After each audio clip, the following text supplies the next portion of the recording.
Good morning. Today, my Nala's going to walk with me.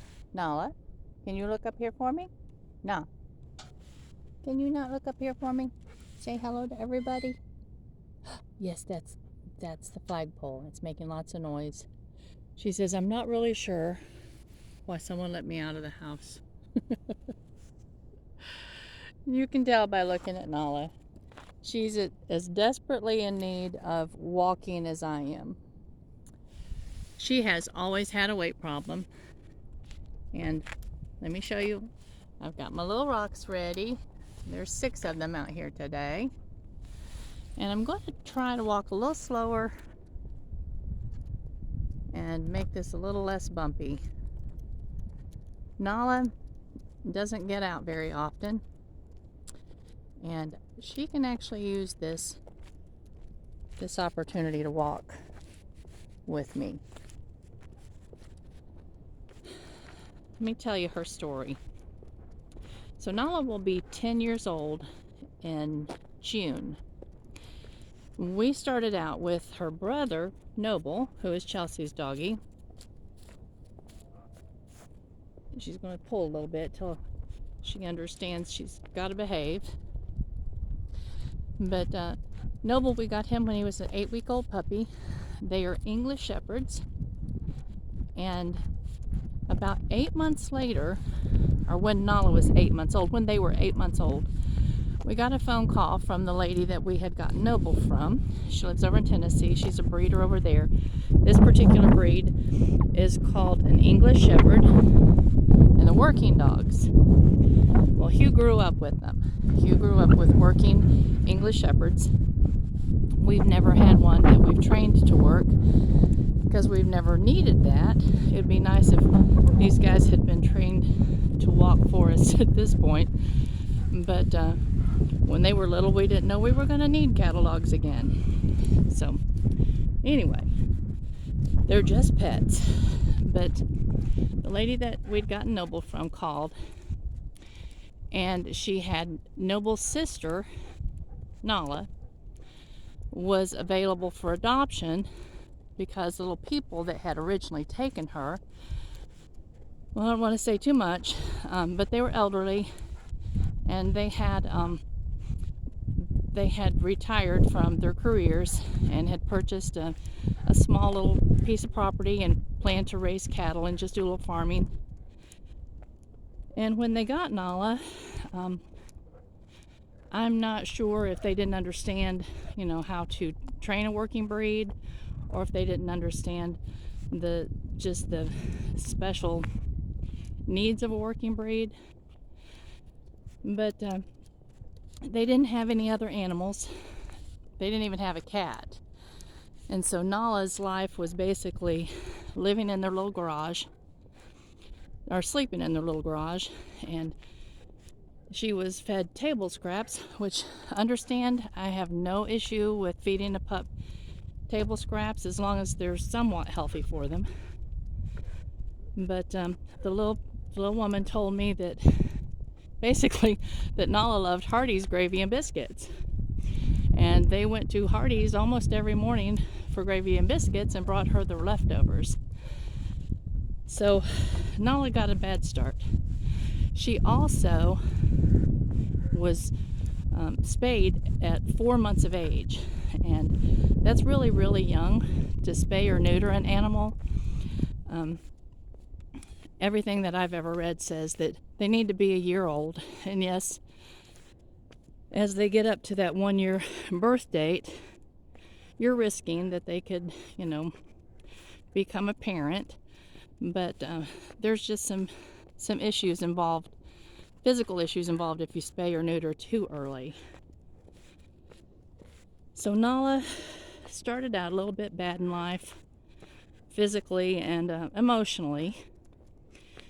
And so we went after her and we brought her home.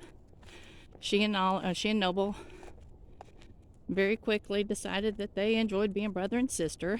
But Nala is Miss Bossy Boots. She is definitely alpha dog in our herd. And where are you going? You can sniff later. And she's always had weight issues. When we picked her up from the little people at 8 months of age, she was at that point in time at least 20 pounds heavier than Noble.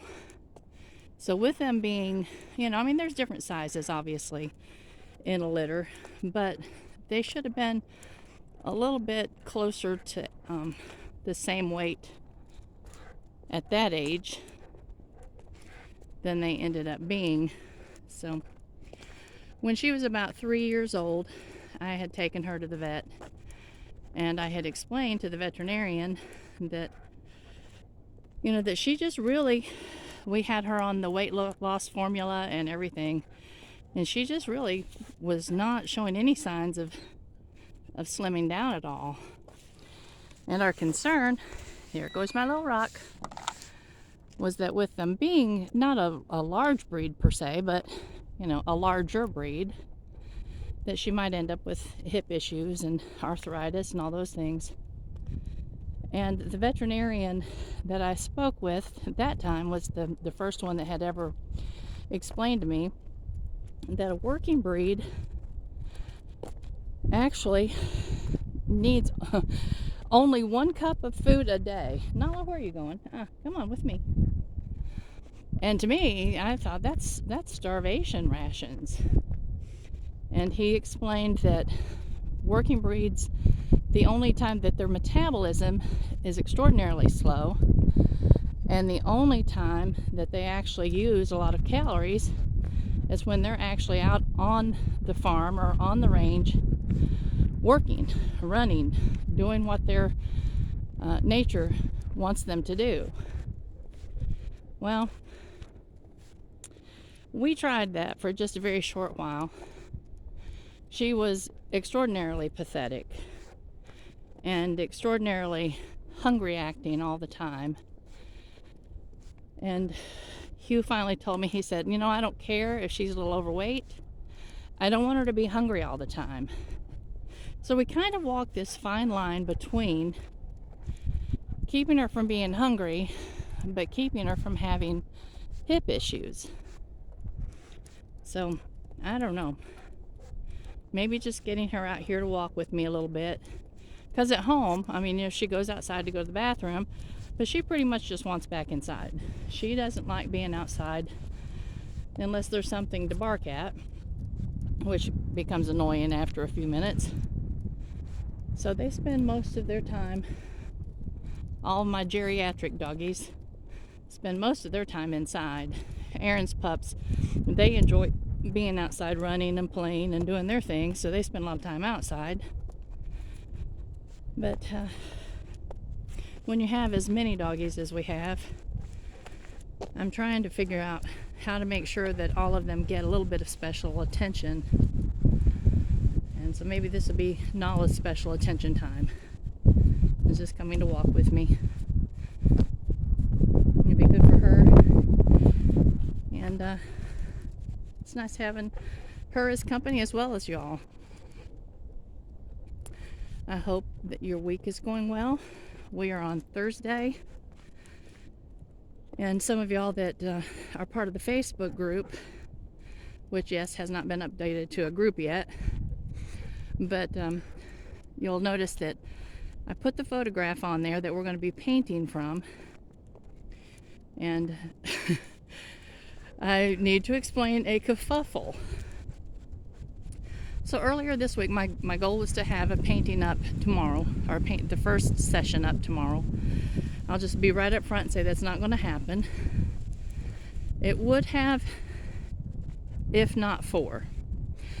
So Tuesday, had all my paints out. I had worked last week with making sure that wearing the GoPro as a head unit, I purchased the head thing and the chest thing so that I could mount the GoPro where I needed to. And I did a lot of test videos to make sure that the GoPro was angled the way that I needed it to, checking my lighting, making sure, wow, it's getting a little windy, guys, making sure that you could see everything that I was looking at. And I was satisfied finally that I had the angle right, the lighting right, everything was good. And so Tuesday, I'm ready to make my video. Had everything out, put on my little GoPro, and worked for about an hour and a half. And I figured Aaron would probably have to shorten it just a little bit, but maybe not a whole lot, because I want to keep them about an hour long. So I pulled it off, pulled my little GoPro off, and set it to watch the to preview what I had filmed.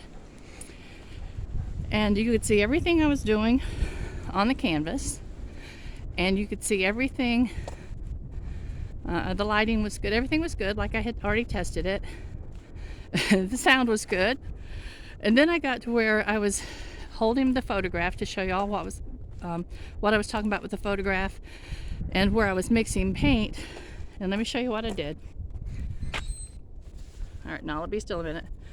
So the GoPro's here, and you know how when you're wearing a ball cap or something, you feel like you need to kind of tilt your head back so you can see a little better? That's what I did. I tilted my head back when I was looking at the photograph and when I was mixing my paints. And so I could see what I was doing, but y'all couldn't see what I was doing. So I wasn't going to post that. That just frustrated me to that point. I took it down. I erased that. I had to take my paint off of my canvas and let that dry, and then re-gesso the canvas. And of course I paint on plywood, so boards, what I'm talking about. And the gesso is in the process of drying right now. So as soon as it dries, here's my little bean, we will redo that. Was it Hugh said you'll have to lick your calf again, or go lick the calf again, or whatever? It's an old mountain saying. So again, some of y'all said to me, stop apologizing, we'll get to it when we get to it. Well, it makes me feel as bad for me as it does for y'all, because I'm anxious to get started with it. But that's what happened. The gesso will be dry today, and look at the day. And then I can sand and possibly make that video tomorrow. The wait time will be basically on when Aaron has an opportunity to download it on his computer and then upload it on YouTube, and check and see if he needs to make any edits. And right now, you know, he's just gotten started back with his channel. So I just don't want to put any more pressure on him. He's happy to do this for me, but I want to make it just a little bit pressure-free for him. Hold on a minute, girls and guys. Got to pull out my tissue. But once I get all of these little details worked out so that I know that it's going to run smooth, I don't think we'll have all of these kerfuffles and delays. That will be lovely. That will be lovely. All right. I didn't write down any questions or anything today. I will tell you, we're in the process of moving the world around at my house again, except this time it's outside. We're getting ready to move the dog lots to enlarge them, and the goose house is going to be moved. The chicken house is going to be moved. Aaron is actually going to turn my old chicken house into a tool shed for me, and that sounds kind of strange and interesting all at the same time. And the way he will do that is he will lift the tool shed, he will lift the chicken house up onto blocks, cut the floor completely out, and put a door in it, and then close everything underneath, and voila, I will have a tool shed for my gardening tools. And so I don't know. It's always interesting to see what's going to happen next to my house. Sometimes it's a little unnerving, but most of the time it's just kind of fun. Sometimes it's a little kooky. I'm going to change sides with Nahla because my camera hand is getting a little numb. I have arthritis and I think just a little tad of carpal tunnel. But I don't know if any of y'all deal with that. Nahla's saying, I know I'm not supposed to walk on your right. What am I doing over here? I'm sorry, Nahla. You need to stay over there, baby. But I'm up here by myself today. Just me and Nahla. But another thing that's getting ready to happen is the goose pond is getting ready to be emptied out. And I think we're going to, she's wanted to check out these. Look at her. She said, that just smells so interesting to me. What is that? All right, come on.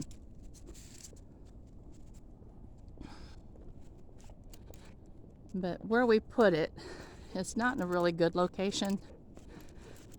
It's kind of like right in the middle of where we need other things to be.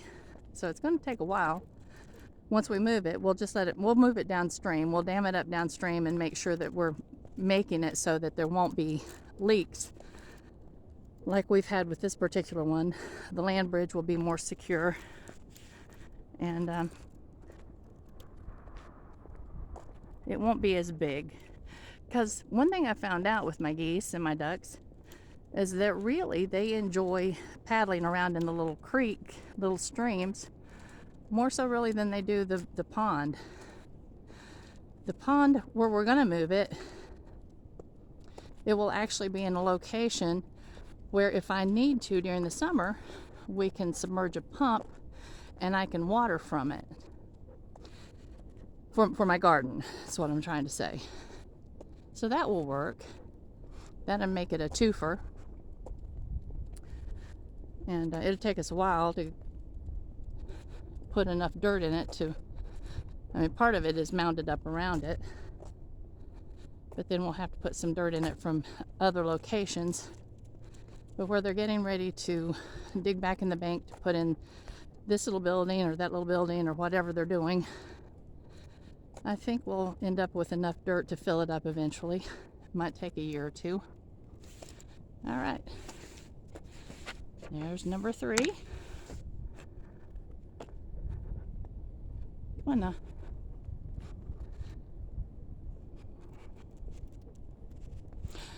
I was going to tell y'all another Aaron story.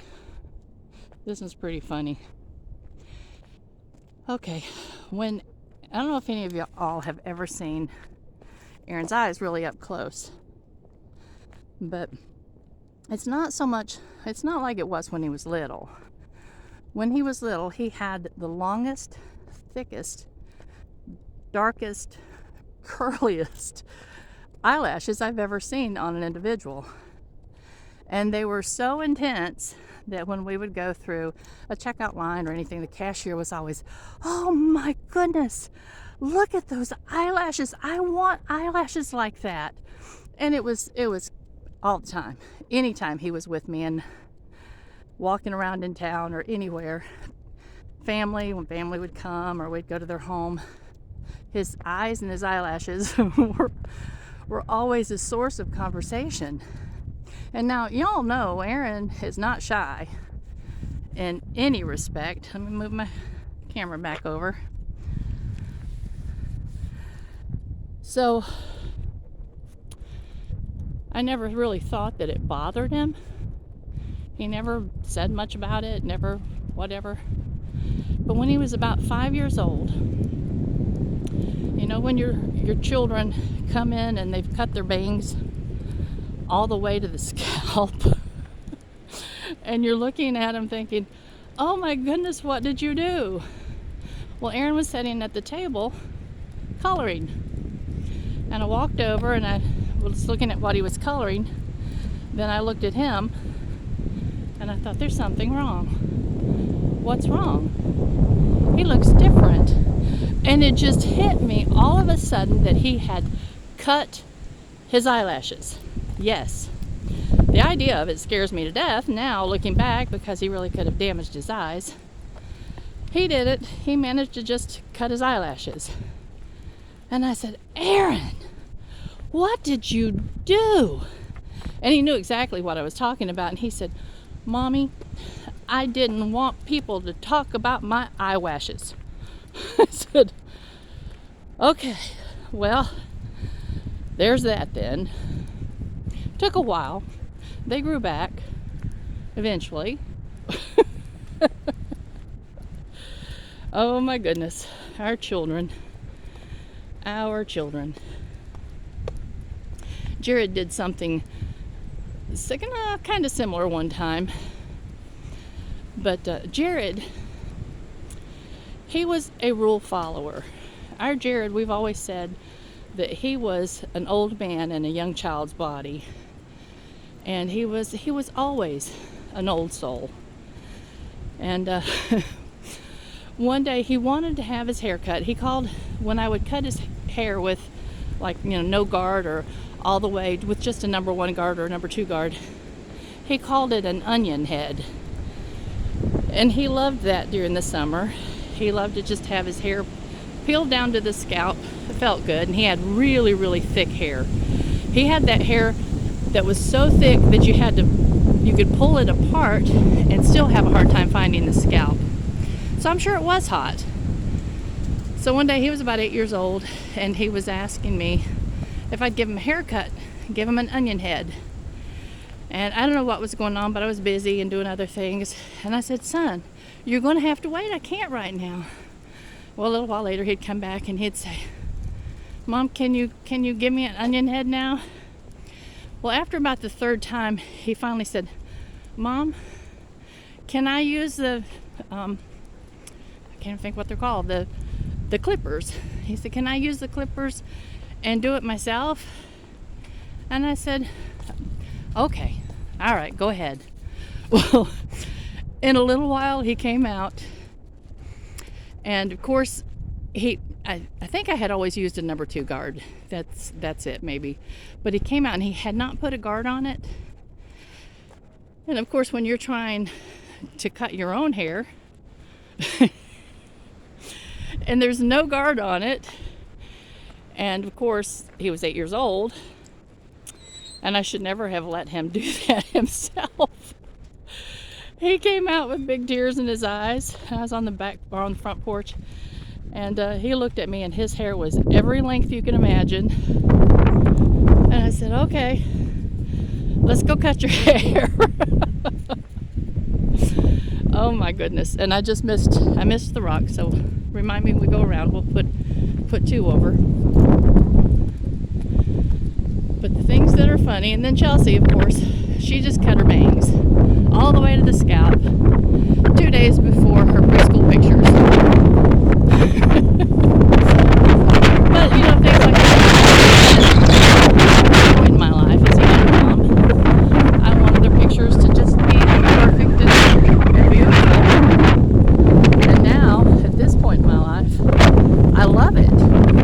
I love the fact that all those little baubles were actually captured on film. And so she was so cute. Just that hair completely gone in the front. Oh my goodness. I hope y'all will share with me some of your family stories of bobbled haircuts and just funny things their kids do. Funny things.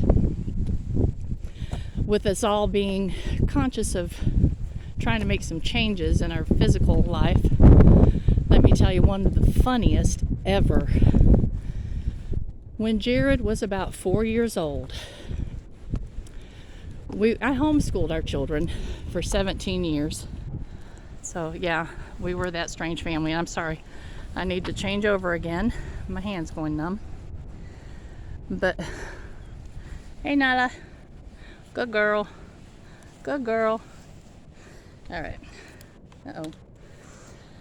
And so my children were with me pretty much all the time. Unless they were with one of the grandparents, they were with me. Of course, my mother and daddy lived in Michigan, but my father-in-law would come and pick the kids up when he was headed to the dump. And he would take them with him, and they'd dump the trash out at the dump. And then they would always stop at the little community store on the way home and come home with a bag full of whatever candy they wanted. Talk about spoiled, rotten children, they were. But anyway, so Chelsea and Aaron and Jared and I were sitting at the table eating lunch. And Aaron was 8.5 years older than Jared and 5.5 years older than Chelsea. Chelsea and Jared were just a little over 3 years apart. So Jared, being the youngest, he's sitting here about 4 years old. We're eating lunch. And I was on one of my perpetual diets. And I said to the kids, I said, guys, I really need you to pray for me. I said, I've lost 5 pounds, but this is hard and I really need you to pray for me. So Jared pipes up and he said, I'll pray for you, Mommy. And now Jared had a little accent, and this is not in any way to make fun of someone from New York, but it's a definite accent. And so he had some of the ways that he pronounced his words to me reminded me of of a little New Yorker. So he said, I'll pray for you, Mommy. And I said, okay. And he said, I want to pray right now. And I said, okay, Aiden, go ahead. So we all bowed our heads. And Aiden said, Dear Father, please help my mother. Please help her find the 5 pounds she lost. I couldn't stop. I just burst out laughing. And Aaron, also old enough to understand what he had just said, burst out laughing, and Chelsea just joined in because we were laughing. And Jared got his feelings so hurt. He said, I'm not ever going to play again. Oh my goodness. How funny was that? And the memory of it has just lost none of the funniness. But we have company. No. She thinks she's supposed to chase a car. Not at all. Come on. But hey, and I forgot, you know what? I forgot the stone again. So this time around, we'll finish this up. I'm not so certain that the rocks actually help my memory, unless I could put them right in the middle of my pathway, and then if somebody drove across them, I guess it would hurt their car. Put them right this way, and that way I'd have to walk across them. That's what I'll do next time. How funny. But the Jared memories, sometimes they make me cry, but I'm so thankful that I have them. I'm so thankful. But anyway, so let me tell you what I've done to my house. I've found out that it's not so much that I'm resistant to following my take something out rule, it's that I forget, and keeping it in the forefront of my memory until I actually am consistently remembering. I've got to do something to make that happen. So I took 4 pieces of pink paper last night, and on them I numbered it from 1 to 5 with the things that I want to make sure I'm doing most days and some every day. And the number 1 was to eat no sugar during the day. Sugar is my weak point, and I wasn't going to add anything else back in until I conquered the not eating after supper. But I decided that that one was so detrimental to both myself and to Hugh that I probably should just go ahead and stick it in the mix. So number one is eating no sugar during the day. And number two is having only a small dessert, and I'm talking about like one of the little ramekins, about that big around, about that deep, with a dessert right after supper, immediately after supper. And I'll make, just a small little serving for everybody of something like banana pudding, or maybe a tiny little peach cobbler, or some homemade ice cream, or something that I can control and only make that small portion of. And yeah, that's going to add an extra half an hour into making supper. The trade-off is that in years past, when we were so successful in eating healthy and doing the things that were so healthy for us, that was something that I did every evening. We had that tiny little dessert at the end of the meal with a cup of coffee. And we felt satisfied and we felt finished for the day. I think that's something that I've just actually missed doing, that helps to take that edge off and makes me want to continue looking for something to snack on all evening. So that's the number two. And then the number three is, of course, to eat nothing after supper. And number four is to exercise every day with Margaret Martin. And I've mentioned her YouTube channel to y'all before.